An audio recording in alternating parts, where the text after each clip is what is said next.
They're in the gate. And they're off. Awkward start for McKenna Rita at the back of the field. Hard ridden to get into contention now. As Reckless Ride out on top, Gemmadini at the rail, and Vronaway. Those three going at it in the opening furlong. And My Kimmy is eager while wide into the first turn. In the meantime, Greta's Ghost settles down at the rail in fourth. McKenna Rita is next, and the distant trailer is Siempre Naman. Gemmadini takes over and is doing it easily past the 6 furlong pole. Has a 2-length advantage on Reckless Ride in second. Another 2 back to Vronaway. Those 3 in single file. Greta's Ghost and McKenna Rita are next to one another. 3 clear of My Kimmy, and then a pretty big gap of 8 back to Siempre Naman. They're heading to the half-mile pole. It's Edwin Maldonado and the favorite Gemmadini, maintaining the lead of 2 lengths while under a nice hold, too. Reckless Ride is in second, followed by Vronaway third. Greta's Ghost, McKenna Rita remain side by side, 4 clear of My Kimmy and Siempre Naman.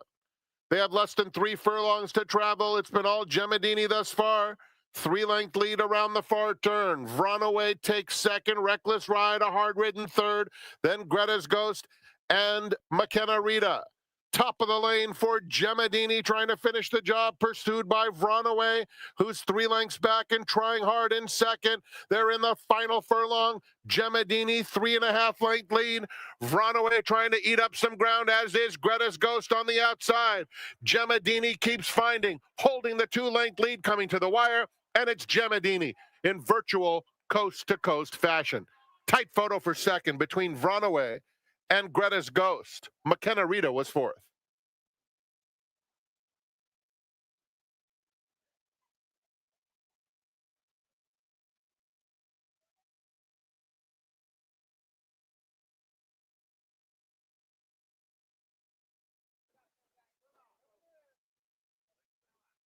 We're in the gate. Vancouver moving around. And they're off. Nice clean break. Vancouver and Chicks Dig It both going out for the early lead, with Case Hit coming through along the inside. And as you can see, 6 of the 7 are right across the course. With Spearfish now emerging with a narrow advantage, Cody Boy, those 2 go on to lead them. Vancouver will be just inside of them, 1 from the rail, and Case Hit is moving through on the inside now to take third. Smart Code 5th, but just 3 lengths off the lead. 1.5 lengths, Chicks Dig It, and no early speed from Crazy Cavalier. They move to the far turn. It's Cody Boy and Spearfish, stride for stride.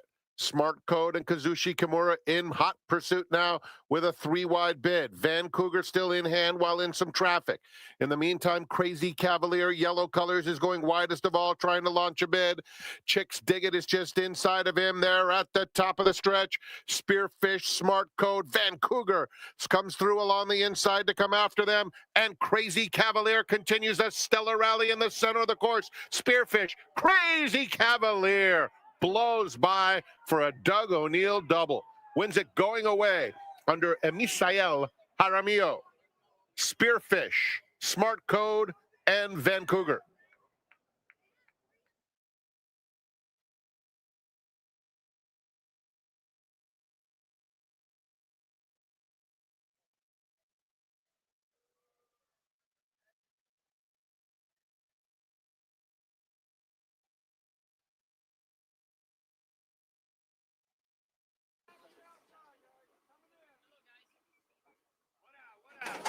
They're in the gate.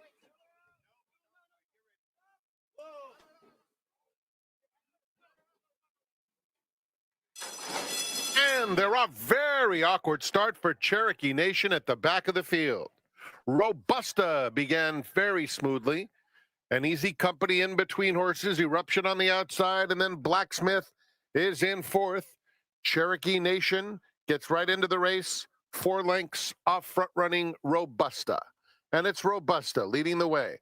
1.5 lengths. Easy Company is in second. And Blacksmith tucked in neatly on the fence while under a firm hold third. Eruption is fourth. 3 lengths off the lead. Cherokee Nation is at the back. They have 5 furlongs to run and Robusta to catch. 1.5 lengths in front of Easy Company in second.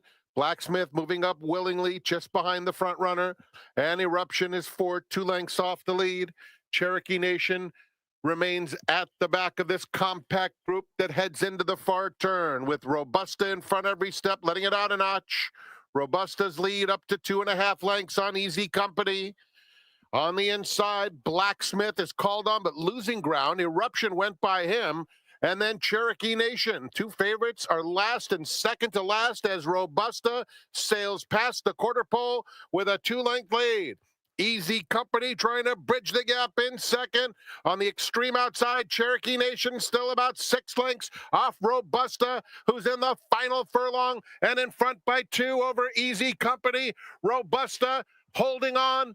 Easy Company trying hard. The other 3 lined up. 3 in a row for Doug O'Neill. Robusta all the way. Cherokee Nation found his best stride and closed stoutly to complete the exacta.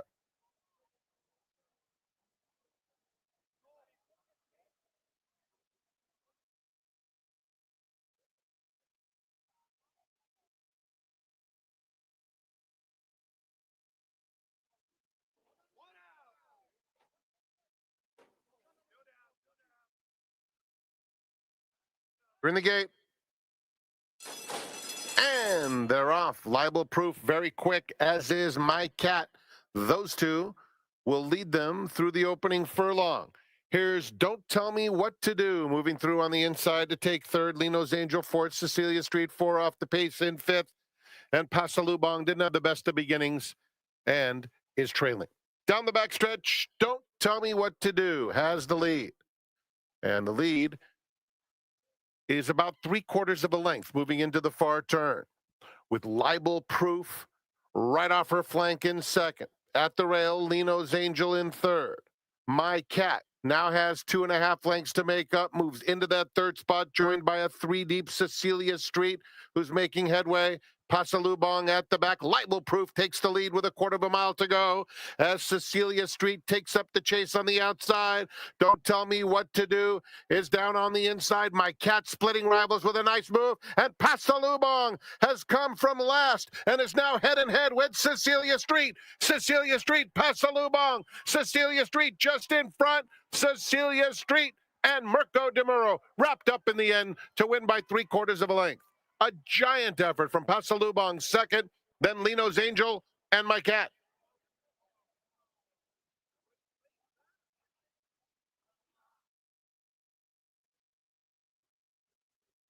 It's Marco's Performance. Court of Appeal to complete the line. And they're off. A very even start, and Court of Appeal is out very alertly. Here's Marco's Performance as they line up across the track. The big favorite, Send It Mo, is now up to take the lead. So it's Send It Mo leading by a length. Desert Cattle on the inside, trying to keep pace second. Marco's Performance moves into that second spot. In the mix, 4 lengths off the lead. And Court of Appeal, who broke on top, is at the back of the field. They passed the half-mile pole with Send It Mo, the target. Marco's Performance second. Desert Cattle on the inside. 2.5 off the pace. Then in the mix and Court of Appeal. They have 5/16 of a mile to go. Send It Mo has been the controlling speed. Marco's Performance still second, trying to put the pressure on once again as they pass the quarter pole in the mix. Racing on the outside of Desert Cat. They have 3/16 of a mile to go. Marco's Performance trying to get by Send It Mo. Send It Mo at the rail and Marco's Performance head to head. Marco's Performance or Send It Mo. These 2 have had it to themselves since the gate opened. Send It Mo, Marco's Performance. Marco's Performance, Send It Mo. Here's the line. Photo finish. Very tight. Send It Mo, Marco's Performance. It's between those 2. Court of Appeal, a distant third.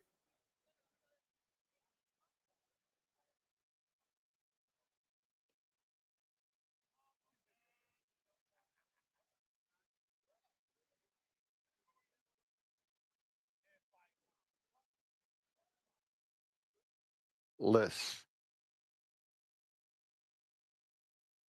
They're in the gate. And they're off. Perfect start. Coco-san bounced out smoothly. Legal Air comes through on the inside to take the lead. Attack Now third, joined by Babe Ruthless Rostovsky is reserved at the back of the field with Fausto. 5 lengths covers them into the first turn. It's Kazushi Kimura and Legal Air. A little wide into that turn, but left alone up top. With Coco-san tracking comfortably in second. Then Attack Now at the rail, third, followed by Babe Ruthless, fourth.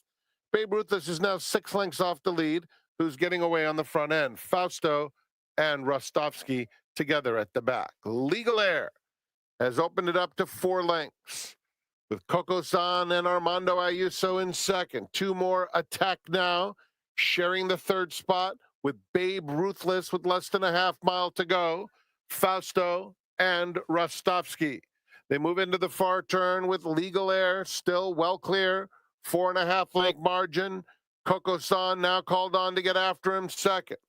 They're followed by Babe Ruthless, who gets the best of Attack Now.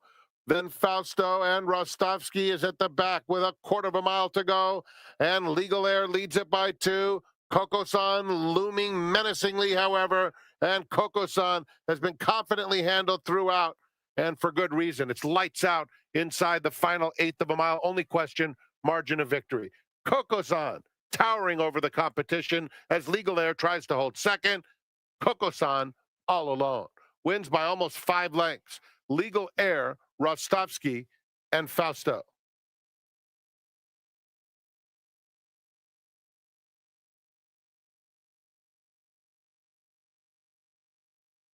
In 21 minutes to post. 7th race starts the late pick 4.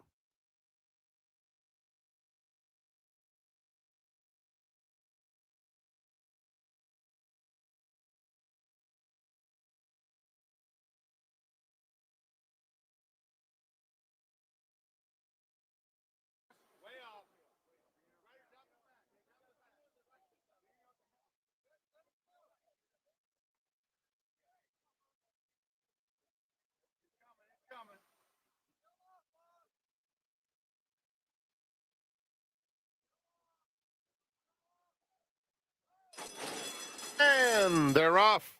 Great Art Classic, Scotland Ray, both go out to battle for the early lead. Here's Pronounce It close up as well. And down on the inside, it's Dakota's Shadow who comes through quickest of all. Twisted Humor in the orange is in that group too, along with Mia Forza, a length clear of Duchess Cat. Kiss Me Coco is next. 2 more to Smokin' Hot Chick as they move into the far turn. Can You Dream, followed by E Nang and another couple back to the trailer, Dancing with Sherry. Midway on the far turn, and it's Dakota's Shadow showing the way. Pressed pretty hard by Twisted Humor, and these two have separated from the rest of the field. Down at the rail, Duchess Cat is trying to get involved. Extreme outside, Scotland Ray there at the top of the stretch, and Dakota's Shadow digs in, opens up almost 2 on Twisted Humor in second. Then it's a big gap to Duchess Cat, Dancing with Shari making steady headway, but Dakota's Shadow is long gone. Dakota's Shadow under Diego Herrera, hand-ridden to a blowout 7-length score. Twisted Humor was second, Dancing with Shari and Kiss Me Coco.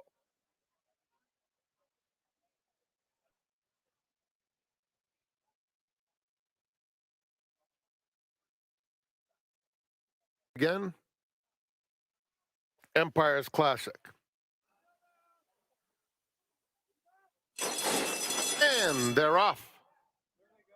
Pat Can't Count and Typhoon Tommy. Here's Tribal coming through along the inside to get that lead fairly easily. And so it will be Tribal to set the pace. Typhoon Tommy is second in the early going. Every day is Saturday.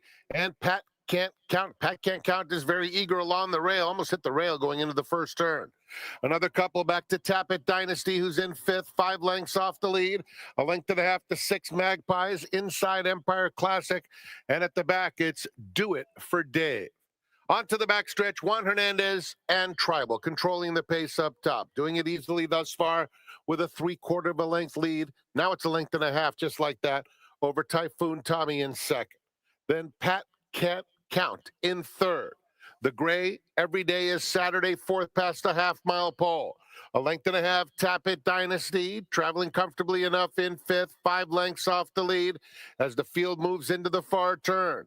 6 Magpies just went by that rival, a length and a half Empire's Classic, and 3 to do it for Dave.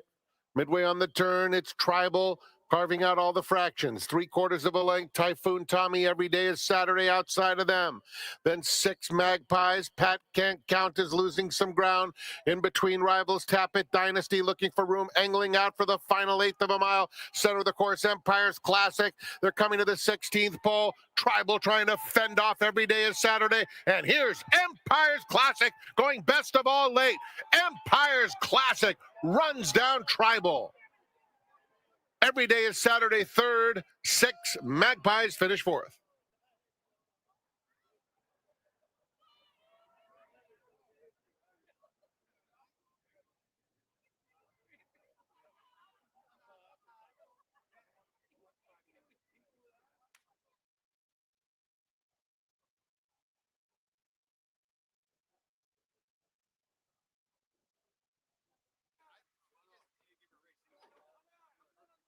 There's Lolo Le Plume. We're in the gate. And they're off. Lolo Le Plume, and here comes Nafisa. These two battling it out right away. Time to Shine comes away in 3rd. Deep Blue 4th. Then Chai and Scary Fast Ride had a very awkward beginning and is 3 wide into the first turn. So it is the 2 favorites squaring off early. Nafisa and Lolo Le Plume will sit a length back 2nd, followed by Time to Shine on the rail in 3rd. Deep Blues, Scary Fast Ride, 3.5 off the pace, 2 clear of Chai. They swing on to the backstretch, and it's Nafisa. Left alone thus far, getting mild pressure from Lolo Le Plume. And on the outside of them, it's Deep Blue. Scary Fast Ride now 4 wide. Time to Shine is next, taking that 4th spot, 2 clear of Chai. They're at the half-mile pole. Nafisa lets it out a notch. 2-length lead. Lolo Le Plume racing 2nd. Deep Blue, White Cap outside 3rd. Time to Shine on the fence in 4th. Scary Fast Ride now 5 off the lead with less than 3 furlongs to go. The gray is Chai. It's Nafisa cruising to the quarter pole. A length and a half, Deep Blue in 2nd. Then Lolo Le Plume 3rd. Down at the rail, Time to Shine has hugged that rail throughout. Scary Fast Ride on the far outside. They're coming to the 8th pole, and it's Nafisa holding on to the lead by 2.5 lengths and traveling smartly. Nafisa now starting to pour it on inside the 16th pole. It'll be back-to-back wins for Nafisa as Kimura gets a double. Photo for 2nd, Time to Shine over Lolo Le Plume, then Scary Fast Ride.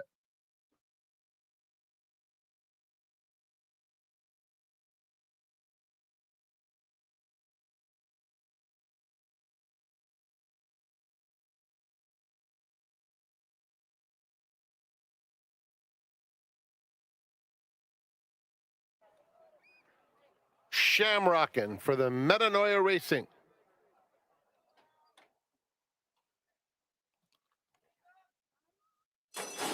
And they're off. A real jewel hopped in the air at the start.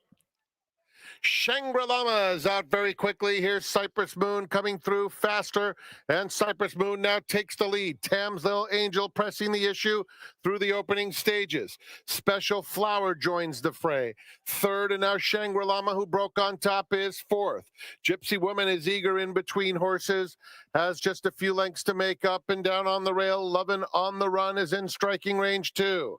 Ovida's Hobby and Shamrockin' are next. At the back of the field, a real jewel and Big Mama Sue around the far turn, chasing Cypress Moon. Cypress Moon has a 2-length advantage. Lovin' on the Run's had a good trip, now angles off the rail to try and challenge for the lead. Tam's Little Angel, Special Flower, another 3 back to Shangri-La, top of the lane, and Lovin' on the Run is up to take the lead. In the middle, Shangri-La trying to come back for more. Extreme outside, Shamrockin' is flying, but running out of time. Lovin' on the Run, 3-length lead, and Lovin' on the Run, enormous day for Team O'Neill. Doug O'Neill's 4th on the afternoon, and 3 for Misael Jaramillo. Shangri-La was 2nd. The rest among Ovida's Hobby, Tam's Little Angel, Gypsy Woman was in that battle too for the minor awards. But the story today, 4 wins, Doug O'Neill, 3 for Jaramillo.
Hi, everybody, and a happy Saturday to each and every one of you. What about the day trainer Doug O'Neill had yesterday? 4 wins on the 10-race card, but you know what? He wasn't the hottest person involved in our industry. Yesterday, did you hear about the pick six? There were 2 pick sixes. Of course, you might know about the new $1 Sunset pick six. That combines the last 3 races at Gulfstream Park with the last 3 races at Santa Anita. It's got a low take-up. There was one winning ticket yesterday. It paid $26,000, and it was purchased for $16 at Hollywood Park's OTB, right next to SoFi Stadium here in Los Angeles, California. So congratulations to that skilled and lucky horse player. And also, you might have noticed in our regular $2 pick six at Santa Anita, that also was just one ticket. That ticket paid $26,000 as well. That ticket was a little bit more expensive. It was bought for $864 at the Pomona OTB at Fairplex, just down the road here from Santa Anita. But you know what? Those 2 players and Doug O'Neill have nothing on our seminar guest today. On opening day, he put up $1,500. He turned it into $51,000 playing in the $1,500 live money tournament. It's our pleasure to have him as the seminar guest today. His name, Joe Vida. Joe, welcome to the seminar. Happy Saturday. It's great to be here, Tom. What an honor. It's great to have you. Now, let's talk about your winning day, of course. A lot of people work 6 months, 9 months, a year for $51,000. You made it in one day. What was the secret to your success? It was just 2 bets, really. It's as simple as that, right? Yeah. 200 to win on Proofy Rides, and then 1,220 to win on Mbaya in the last race. That was the Jonathan Thomas filly in the American Oaks, ridden by the replacement rider Kaz Kamara. Exactly. So just 2 simple win bets. Yep. That's all you did. I mean, I had a couple other things that were unsuccessful, but those were. So you wound up with a final bankroll of $17,000 and change. That was yours to keep. You won $23,000 in prize money. So now you're up to $40,000. You won a seat at the Pegasus World Cup, which is worth another $6,000. You're up to $46,000. And because you played on track, you got a $5,000 cash bonus, totaling $51,000. Not a bad haul for like 5 hours of work. Not bad. It's a little more than 5 hours, though. I actually said during the opening day seminar with Brad Free, the opening day card was probably the most scrutinized card that we had quite some time because we had that delay. The entries were drawn early, so you had plenty of time to do your homework. Yes. Very nice to have that extra time. Why do you play in so many tournaments, Joe? Because this isn't your first rodeo. You've played in a lot of other tournaments as well. What is it about tournaments that you like? I just enjoy the competition and playing against other players, and then getting to know other people that play in these tournaments. It's great. After this happened, I'm getting text messages from a bunch of people that I've met, like at the NHC or at the Del Mar tournament, and just all the people. Chris Barr at Del Mar does a really good job, and Tyler here makes us feel like, really important, and just a great time. Well, you mentioned Chris Barr at Del Mar. You also did very well in one of the Del Mar tournaments in the last couple of years. What was your score there? Your final bankroll? Yeah, I can't remember. 20,000. I think the whole thing with all the prize money came out to 41,000. I think, but yeah. Can I borrow a few dollars? What are you going to do with the money? You salt it away? You're going to take a little bit of a trip? You're going to, buy a new car? What are you going to do? I'm going to go to Gulfstream to play the Pegasus entry. Sure. You got a free entry. Why not? Yeah. And then save the rest. I'm getting ready to retire here pretty quick, so I'm trying to get as much into my 401k as I can, and we enjoy it during retirement slowly. Joe, I've known you for a long time, but I've never asked you this question. How did you get involved in this crazy game of ours? What was the very first time you came to the racetrack, and did you fall in love with it immediately? The first time I went was at Fairplex during the fair, and just like bet race as a kid, like with my dad. You didn't know anything about horse racing at that point? No, we were just walking around. But when I really got involved is I went to Loyola High School in downtown Los Angeles, and we used to get out at 12:30 on Fridays, and we used to always bet like $10 on football games and stuff. And someone said, "Let's go to the track." So we decided to come up here. Did you take the bus, or did somebody have a car? We had a car. We were 16. And came up here. A lot of the guys lived up in this area, so we came up here and started reading the handicapping books. And I think I met Len Hansen at Los Alamitos during the harness races in the summer. One time I was taking classes at Long Beach State. And met him and just learned so much from him. And we've been friends since then. And it's just, When you stepped on the hallowed grounds of San Anita and kind of took the escalator up to the box seats, what did you think of the actual venue? Gorgeous. Just like it is today out there. It's amazing. It's a very, very special place. And of course, Los Alamitos has its own sort of mystique. Yeah. It hasn't changed much over the last 3 or 4 decades. But, there's never been a racetrack that you and I have never met. That we have never liked, I should say. Excuse me. That's right. We all miss Hollywood Park. We sure do. What's your style of handicapping, Joe? In other words, like, are you a speed figure guy? Are you a pace guy? Are you kind of a race replay guy? Like, how do you, just on a normal card, if it's not even a tournament card, how do you handicap? First, I just do, I look at the overnights and get all the basic information, kind of the objective information. And then I'll just look at pace probably first, and with horses that have run. In maiden races, I do a lot of sire research. I get a thing called progressive handicapping. It's from a guy, I think his name's Jim Mazur in Florida. And I've been buying that for a long time. It's very good. He has an online sire service, so I use that a lot. Especially what type of information do you get? Like, in other words, how prolific they are, the progeny in sprints or routes or main track and turf? Exactly, yeah. It has all of that, synthetic, mud. But I primarily use it for the first-time starters and the turf.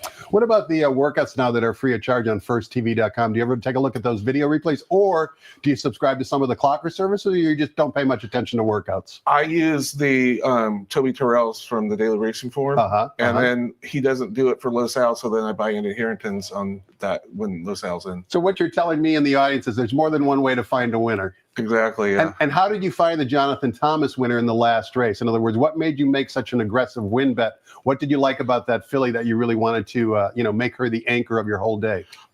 There was trouble at the start of both of her races, and I'm trying to remember. There was trouble at the start, and then I just thought for a 3-year filly, the way that she closed, and she kind of ran, it was either the last race she ran or the race right before. It was almost the exact way she won. Like, she came in between horses, and I thought for a filly that was pretty aggressive and impressive.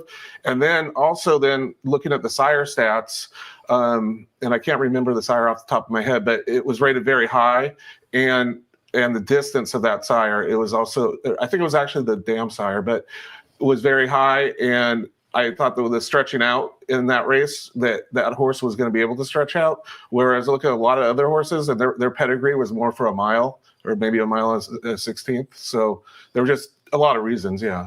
We're talking to Joe Vida. He's the winner of the $1,500 opening day live money tournament.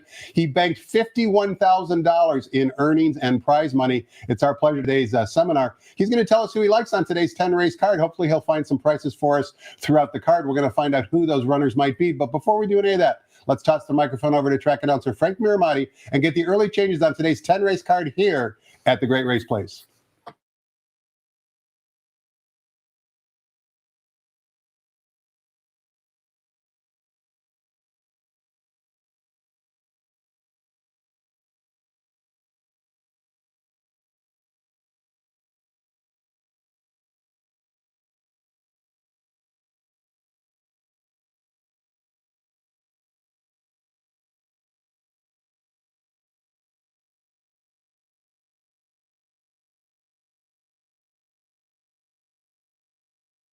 Good morning and welcome to Santa Anita Park, the Great Race Place. Here are the early changes. The first race starts the early pick 5 with no program changes. Turning to race 2. Early pick 4 wagering offered, no changes. The third is the Santa Ynez Stakes. There will be no show wagering due to the scratch of number 3, Bottle of Rouge. In the fourth, middle pick 4 wagering is offered. Scratch number 1, Heroic Dose, and then scratch 12, Whiz Kid, and 13, Rocky Colavito. Scratch 1, 12, and 13 out of race 4. The fifth starts to pick 6. It is the Grade 2 San Vicente Stakes. As we begin the run toward the Santa Anita Derby. No scratches or jockey changes. Pick 6 wagering offered. The 6th starts the late pick 5. Also the all-turf pick 3 on 6, 8, and 10. There are no changes. In the 7th, pick 4 wagering is offered. No changes. 8th race, scratch 2, Veritas Saquitas. Scratch 11, Fantastic. Late pick 3 starts with the 8th. The $5 late double begins with race 9. Scratch 8, Dial a Friend. And in the 10th, with super high 5 wagering on the menu, scratch 12, Warm Sun and Brew, 13, Cardiff Crack, and 14, High Plains Drifter. Those are the changes on this program. Remember, we have the Coast to Coast Pick 5 when Santa Anita and Gulfstream are both running every Friday, Saturday, and Sunday. Low 15% takeout. It's a retail wager. It'll start in less than 2 hours with Gulfstream's 8th. Enjoy your day at the Great Race Place. Reminder, we do have racing next Thursday as part of a 5-day week. We start the week Thursday. It'll be Thursday, Friday, Saturday, Sunday, and then special holiday racing a week from Monday. Let's go back to Quigley's Corner and resume the handicapping seminar with the gentleman who won the $1,500 opening day live money tournament. Tom Quigley, joined by Joe Vida.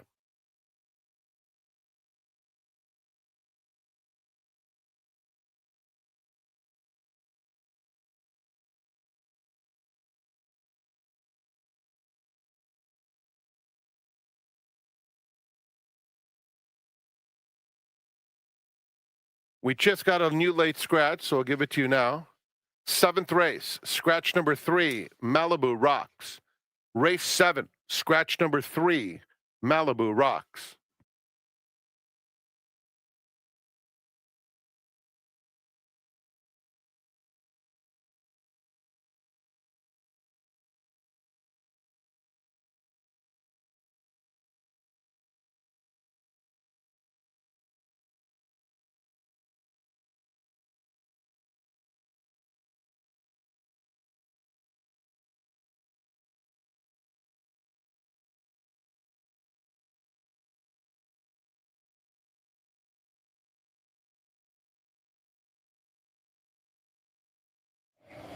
Welcome back. We're talking horses with horse player Joe Vida. He put $51,000 in his pocket on opening day by being the victor in the $1,500 live money tournament that you could play both on track here at St. Anita as well as online at ExpressBet. The next tournament where you can participate and play against horse players like Joe is next Saturday, Cal Cup Day. The entry fee that particular day is just $500, certainly a little bit more affordable for those of you who are on a budget. Joe, you're not on a budget, so we're going to find out who you like on today's 10-race card. Kicking things off in race number 1, which begins the popular 50-cent early pick 5. We're on the main track in race 1. 1 mile is the distance for fillies and mares. $10,000 claimers, non-winners of 2 races lifetime. The original morning line favorite was number 6, Expressive Love at 9-5, but the current betting choice at 5-2 is number 8, Morgan's Bluff, who currently is 5-2 on the board. How'd you see race 1? Well, I got a little bit of a long shot here in the first race. I like it. I'm going with the 1, and I think it's Lady Litsum. And the reason I like it is 2 races back, there was a lot of trouble at this start, basically eliminated at the start. And last race, ran pretty good, got second, and kind of hung in. And this is a little bit of a class drop. The dirt yesterday played very, very favorable to speed. Absolutely. Don't like a whole bunch else in the race, so I thought, hey, there's a chance to have some low speed here at 12-1. Something I'm interested in. Lady Lissum, it looks like others like her as well because she's currently 5-1 on the tote board. As we look at the graphic, we also see you give a little preference to number 4, Perfect Life, who's 5-1 on the tote board. What'd you like about her? The class drop mainly, and I think probably going to be pressing the pace, close to the lead too. Wasn't something that I completely loved, but had to pick one for second. 1 and 4 in race number 1. Before we take a look at race number 2, Joe, a question for you. You told us earlier you're heading down to Gulfstream Park in 2 weeks to play in the Pegasus World Cup tournament. Do you follow Gulfstream Park much at all, or do you think you might be at a disadvantage since the races in that tournament are only Gulfstream Park? I do follow it. My plays primarily the Southern California tracks, but I would say if there was a track that I play the most, it would be either that or the New York track. So I am familiar with it. Well, good luck in that tournament. Certainly a lot of money on the line in 2 weeks from today at Pegasus World Cup. Another tournament you can play online at ExpressBet. Let's turn the page, Joe. Take a look at race number 2. We're sprinting 6 furlongs in the turf course. Race 2, of course, begins the 50-cent early pick 4 as well. This race is for maiden special weight. Fillies and mares. We've got a field of 6. Number 3, Bint El Dandy is the even money favorite. But before we get your thoughts on the race, you wanted to show a replay, and this replay is for the second time starter, number 5, Claire Austin from the George Papadromo barn. Her debut race back on November 28th was kind of special, which I believe is why you wanted to show it. She kind of broke slow, checked, and then made a furious late rush. But rather than me talk about it, everyone watching, you guys be the judge. Claire Austin in the debut back on November 28th is going to break from post position number 6 with the White Shadow Roll. So let's watch the replay and listen to Larry Comas describe the action. They're off. Curtsy comes out the best, heads and beds away with speed and away running in second. Holston Rose behind them. Third, Lady Chic is fourth. Robin with a Y, fifth early on and down on the inside. 5 off the lead, 2 clear of Sparrow. This name's taken as third last early. Then Claire Austin and Abba Zami. Racing for the far turn, Curtsy and Heads and Beds a neck apart. Curtsy inside, Heads and Beds outside. 2.5 lengths clear of the pair of Lady Chic and Holston Rose, who's down toward the rail. Sparrow follows them in fifth with 5 to make up. Then Robin with a Y. This name's taken, Claire Austin. And the trailer is Abba Zami at the top of the stretch. And it is Curtsy and Heads and Beds. Heads and Beds outside, sticks ahead in front. Curtsy tries to fight on second by 2.5. Holston Rose third, then Sparrow. And Robin with a Y. Heads and Beds has the lead coming close to home. Late speed Sparrow and Claire Austin on the outside, flying late down the center. Heads and Beds and Claire Austin. 1-2 on the wire. Do you know any players who had Claire Austin this particular afternoon at 18-1 must not have liked watching that replay, because that was a desperate photo finish. She put in a furious late kick to just miss. This daughter of Nyquist is 6-1 on the morning line. I have a feeling since you wanted to show the replay, you like her best in race 2. Yeah, definitely my pick.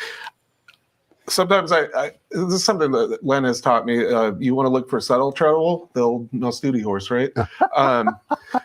Breeders' Cup. It wasn't very subtle. I mean, at the start, he really got hammered, and then especially that closing, everybody saw that. But looking at the half mile was 46-2, and that's pretty slow for Del Mar on that turf course, and to still close into it like that, I think it has a great shot. And Nyquist on the turf, something I like at the sprints. Yes, she came home, if you use DRF formulator, her final eighth of a mile in less than 11 seconds, and you could see that visually in the replay. And I think we kind of all understand, if you follow Southern California horse racing, that trainer George Papadromo doesn't really crank them up first time out. As you can see, if you're looking at the daily racing form past performances, his barn does much better with second time starters. So certainly Claire Austin might be a little bit lower than 6-1 morning line come post time. Race number 3 is one of 2 stakes races on today's card. It's the Santa Ynez Stakes for 3-year-old fillies, sprinting 7 furlongs on the main track. 1 scratch is one of the 3 Bob Baffert runners. Number 3, Battle of Rouge, will not compete. That still leaves us with a field of 4, including the morning line favorite on the bottom, number 5, Explorer, who finished an excellent second in the Breeders' Cup Juvenile Filly race down at Del Mar. She's 3-5 on the morning line. Is she a free bingo square in race 3, Joe? Unless the other Baffert wins, which always happens to me with Baffert. Probably everyone that's watching the show, it's happened to him once. The bigger price Baffert. Yeah, exactly. I would think this horse is above these, and I'm not going to mess with it too much. Let me be a contrarian just for 1 quick minute, and I'm not saying she can't win, but I'm a little bit uncertain about the 3-5 price. If you look at her workout pattern, she has a gap in her works from November 20th to December 21st. I have a feeling they might have been pointing to the Los Alamitos Starlet, which is around 2 turns, and maybe she came up with a little bit of an issue. But with that gap in work, are you still willing to accept 3-5? Do you think she's that much better than the rest of these? Or did I create a doubt in your mind? No, I actually have that circled right here. So I didn't think I could get anything by the $51,000 winner. Yeah, it's just this isn't a type of race that I typically play. It would be just something that I put in the pick fives, and I would probably single that horse right there. Yeah. Fair enough. Explorer is single in the early pick 5 and early pick 4. So says our seminar guest, Joe Vida. Let's take a look at race number 4. On today's 10 race card, we offer a 50-cent middle pick 4, and we kick things off in that 50-cent middle pick 4 in race 4, sprinting 6 furlongs in the turf course. Maiden special weight Calbred 3-year-olds. There are 3 scratches in race number 4. Take out the 1, 12, and 13. 1, 12, and 13 all will not compete. The morning line favorite, the first-time starter, number 9, Dark Omen from the Aggie Ordonez barn, 3-1 on the morning line. Once again, Joe, you wanted to show a replay of a debut runner, and that specifically in this race would be number 8, Tsunami from the Mike Pipey barn. In this particular replay we're about to watch, Tsunami breaks from post position number 7, and what you're going to see is basically caught wide every step of the way, but tries hard, I should say, every step of the way as well. Cas Camara has had a very successful start to the San Diego Winter Meet here. So let's listen to Larry Colmus once again describe the action for Tsunami, who in this particular replay is going to be wearing saddlecloth number 7. They're off. And it's Dr. Filkins who comes out the best and goes to the front. Eye of the Smiley on the inside is away with some early speed, and Euchre is just a bit outside of them. Debbie's getting hot, his 4th on the inside by 2.5 lengths, and then Tsunami, followed by the Max Factor. Break of another 2.5 back to Lamada Avenue. Max Missile on the outside, and Carl Erskine is at the back of the field, well behind as they make their way around the far turn. Eye of the Smiley and Dr. Filkins doing battle on the lead. Euchre a length behind them. And then it's Debbie's getting hot, 4th on the inside, followed by Tsunami in 5th as they come to the top of the stretch. Dr. Filkins off the turn in front. Eye of the Smiley, Euchre to the outside, looking for some running room as Debbie's getting hot. And farther out is Tsunami as they come into the final furlong. It's Eye of the Smiley, Euchre between those two. Dr. Filkins on the outside. Tsunami, they're coming down to the finish, and it is going to be Euchre. Well, he took a back seat to no one today, and then it was Tsunami, followed by Debbie's getting hot. Tsunami and the blinker certainly finished well there, Joe. Caught wide almost every step of the way. You would think there would be improvement in career start number 2. Is he your top pick in race number 4? Yes, definitely. And if he had any sort of competition in the field, who do you think is his most likely competitor? I think there's a lot of competition. I had probably 4 or 5 horses marked. I like the OMS, is that how you say it? The first time starters. Yep. On the turf, and there's 2 of them. Looking at the workout sheets, I think that Dark Omen is going to get overbet. So I chose to go with the other horse, and that's Bring Home the Bacon. Fair enough. At a 12-1 morning line, trained by Carla Gaines, ridden by Ricky Gonzalez. But you're right.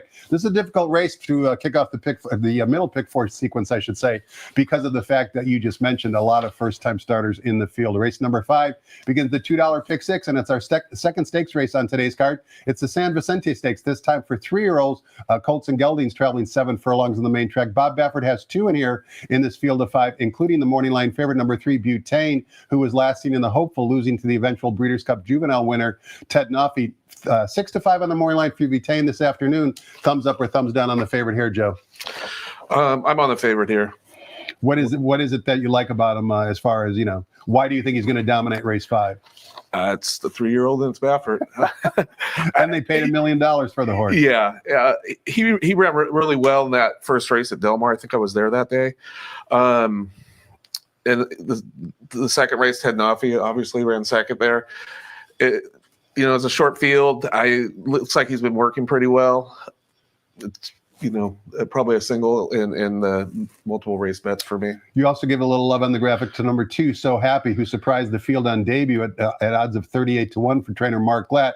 You expect him to improve in career start number 2? I included that horse just visually. It was really impressive. I mean, watching that race, and that horse just really came home strong and galloped out great. So that's why I picked him for second. Are we not giving enough attention to number 4, Acknowledge Me Please, from the Doug O'Neill barn? Here's the reason why. I'm willing to throw out the last 2-turn race at Los Alamitos, but the time before, breaking from the rail, earned a monster Beyer speed figure of 93, basically setting the pace from gate to wire. Now puts blinkers on. I mean, if this horse shows more speed, could maybe he be in front and not be catchable? Yeah, that last race just really kind of worries me, and that number just seems so high, that 93. And not that I'm saying someone's wrong, but sometimes there's a mistake made. Or sometimes the horses react to that big figure and they're never able to duplicate. Yeah. Race number 6, we're back sprinting on the turf course, 6 furlongs the distance. Also, race 6 begins 2 wagers, both the 50-cent late pick 5 as well as the $3 all turf pick 3 with a reduced 15% takeout. And in this 6 furlong turf race, this is a starter optional claiming race for fillies and mares. We've got a big field of 10, and the morning line favorite from the John Sadler barn, number 6, Cloudy Woman at 5-2 on the morning line. Give us your thoughts on race 6, Joe. I really like Pocket Venus here. I think it's going to be lone speed. I don't see a whole lot of early speed in this race. According to Toby Terrell Sheets, the horse has been working amazingly. I just see it popping out and going and not looking back. You also like number 3, Hey Little Lady from the Bob Hess barn, who also hasn't been seen since late October. What did you like about her? I like the class drop, and then also at the distance. The horse has won once and ran third. There's a lot of different ways I could have went for a second there, but it was kind of a process of elimination and went with that horse. Hey Little Lady is in for the $50,000 claiming tag. Any desire to claim her today with your recent winnings? Staying out of that. Have you ever owned a racehorse? I haven't, no. You have not. Any No. desire to? No, I just enjoy playing. I understand. I feel the exact same way. Horses are to bet on, not to feed. Race number 7 begins the 50-cent late pick 4, sprinting 6 furlongs on the main track. $10,000 claimers, non-winners of 2 races lifetime. There is a late scratch in race number 7. Take out number 3, Malibu Rocks. Malibu Rocks in race 7 will not compete. Leaves us with a field of 7.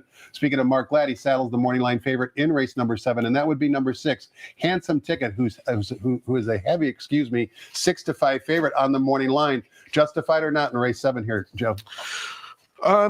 Possibly. What I see in this race, though, is Handsome Ticket's gonna leave and go to the front, and you have Edwin Maldonado on the outside of him that we all know likes to go to the front. And I'm predicting a pace battle between those two, and hoping that I'm going to sit right with No More Ding Dongs, the number 2, right off them, and close during the stretch and win the race. No More Ding Dongs, just 1 for 12 lifetime. Is this a horse that you would play aggressively on the win end? You talked about your 2 winning bets in the tournament, both being win bets. Is No More Ding Dongs one of your better win bets on today's card, or is it just a selection for seminar purposes? It's selection for seminar purposes. I would probably use it in pick 3s, pick 4s, that type of thing. But it's not a win bet. I usually don't bet the $10,000 races win bet. I use them for. So it begs the question, Joe. What type of plays do you normally make? From a cash standpoint, not in a tournament. We know you like to play win, which obviously is the easiest and the most likely bet to cash. But do you dabble in pick 5s, pick 4s, pick 6s? Not pick 6s. Pick doubles, pick 3s, and pick 4s, pick 5s.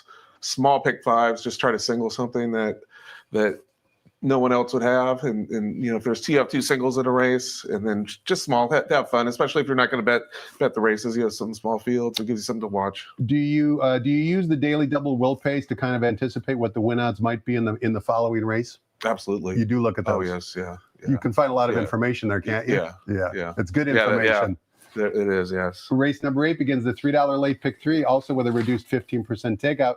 We're going 1 mile on the turf course for $25,000 claimers. I don't think I said this yet, but today the turf rail setting is at 0 feet. There are 2 scratches in race number 8. Take out the 2 and 11. 11 was the original morning line favorite. Also take note number 9, Odd G's is a first-time gelding. The likely post-time favorite is now going to be number 7, Don't Swear Dave from the Hector Palma barn. 9-2 originally, likely to come lower. 9 different ways you can go here, Joe. Which way you going and why? I went with the favorite, Don't Swear Dave. The Castle Leo, the horse that won the last time, that horse had a really tough trip. Both those horses had tough trips in that race.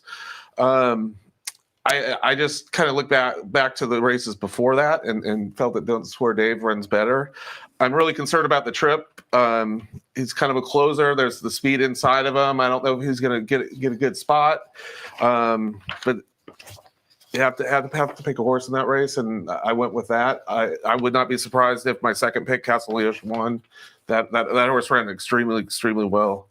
Got shuffled back and closed and was tough too. So I kind of left it at that, though. There wasn't much else that I liked in that race. A couple of additional notes on Joe's top 2 selections. First, let's start with Don't Swear Dave. If you have the past performances in front of you, you can see was a reclaim by trainer Hector Palma. A lot of horse players, including me, like when a trainer dips back in after losing a horse to reclaim a horse, so that's a positive.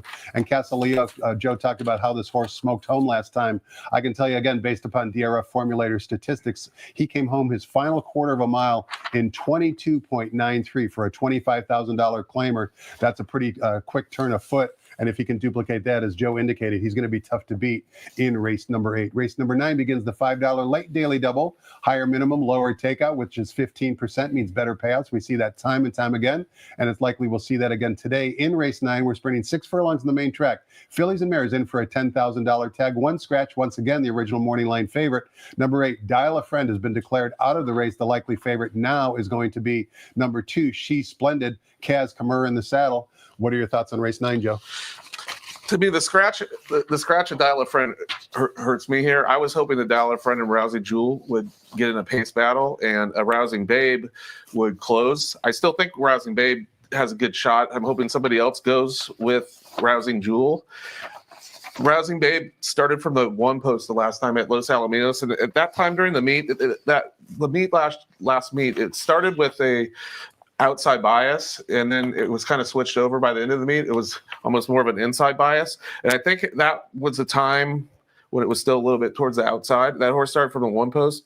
It doesn't show in the racing form there, but he got hit pretty hard at the start and lost some ground, and then just kind of kept trying the whole race. So that was my pick. I also kind of found it interesting that DeMuro was on a $10,000 claimer too.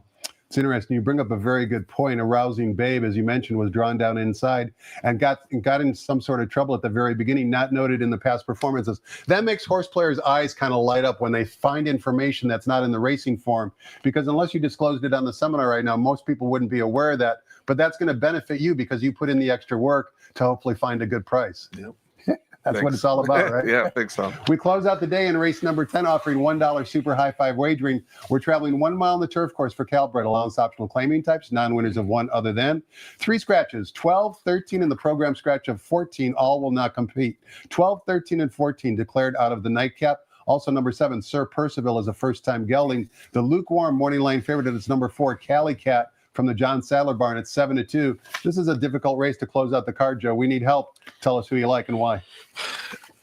It is difficult, and I was basically down to 4 horses and watching the replays over and over again.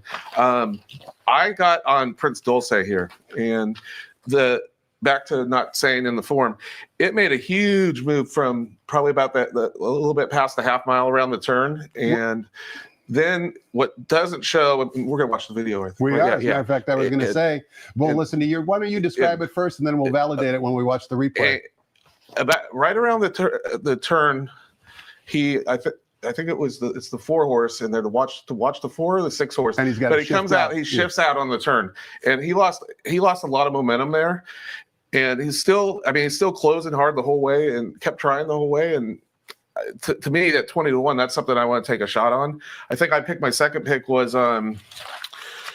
King of Dragons, and he also had trouble at 2 different spots in the race. So I definitely wouldn't talk anybody off of King of Dragons. Well, let's show the replay for number 10, Prince Dolce. And before we show the replay, I do want to point out, take a look at the winner of the race that we're about to show back on November 23rd. Crazy Cavalier came back and won yesterday in yesterday's second race. And there's another winner farther down in the field that also came back to win. So this replay we're about to watch might be a key race with multiple next out winners. Maybe Prince Dolce will fit that category as well. But when we watch the replay, Prince Dolce is going to break from the far outside. He's going to be wearing saddlecloth number 11. And as Joe mentioned, he's going to be trailing the field. When he makes a move on the far turn, he kind of has to check and drift back out, loses momentum, and yet I think runs a very credible third to a couple of horses that, as I mentioned, have already come back to win. So let's listen to Larry Comas once again describe the action back on November 23rd and watch Prince Dolce wearing saddlecloth number 11. They're off. Good even beginning. It's Burning Rubber who came out the best and establishes the front, with Prince of Del Mar away running in second position, to the inside coming in a little hot, and then poor connection down toward the rail. Break of another 2 lengths to Crazy Cavalier, and they're being tracked inside by Time Song, who's got 2.5 on Prince Dolce. Night Out is next on the inside, racing about 10 lengths off the lead early on, and clear of Call Me Sir, who was second last in the early stages here. The early trailer is Empire's Classic. So they make their way around that first turn, where Burning Rubber leads the way. Burning Rubber on top by 1.5 lengths. Prince of Del Mar on the outside, second through a 24.32 quarter. Break of 3 to come in a little hot on the outside of Poor Connection. It's another 2 back to Crazy Cavalier with Time Song just to his inside. And then comes Night Out, who's still 10 behind. Prince Dolce's alongside of him. Call Me Sir and Empire's Classic. 49.71 was the half mile up the backstretch, and it's Burning Rubber and Juan Hernandez still out there in front from Prince of Del Mar. It's a 2-length lead. Poor Connection is third to the inside. Coming in a little hot is fourth.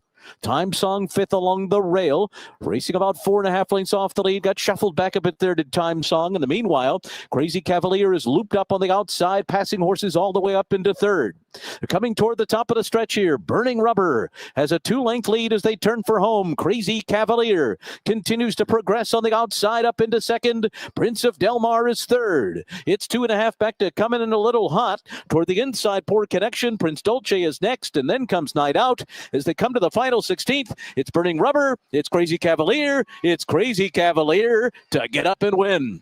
Burning Rubber was second, and then Prince Dolce and Time Song.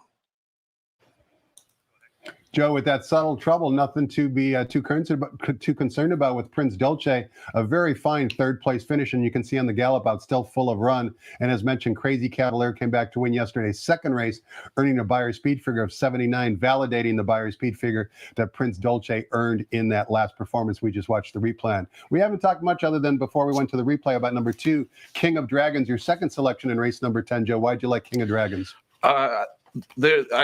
Trouble at the start and the finish. I think the breeding on that horse is really good. I like the Sir Prancelots on the turf, and I think he might get the trip, just kind of staying on the rail there and sitting there and closing at the last second.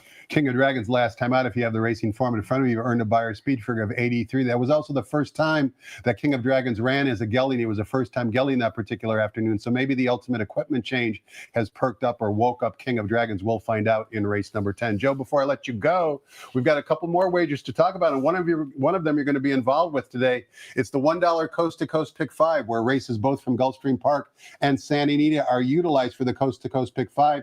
You already did the work for the Santa Anita races, so why not play the Coast to Coast Pick 5, which you're going to do? And also, similarly, there is no carryover today, but the $1 Sunset Pick 6 is offered today as well for wagering purposes, linking the last 3 races from Gulfstream Park with the last 3 races from Santa Anita. All right, Joe, you did the work. I want to wish you nothing but luck on today's card. Of course, you're going to play probably in next weekend's tournament, as well as the Pegasus World Cup tournament at Gulfstream Park the following weekend. Have a great time in South Florida. Have a safe trip, and come back and join us on the seminar sometime real soon. All right. Thanks, Tom. I appreciate being here. We appreciate having you. Thanks so much for watching, everybody. Hope you enjoyed it. We'll do it all again tomorrow. Next voice you hear will be track announcer Frank Miramati, updating us with any late changes. Have a great afternoon, everybody, and good luck.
Ladies and gentlemen, please rise for our national anthem.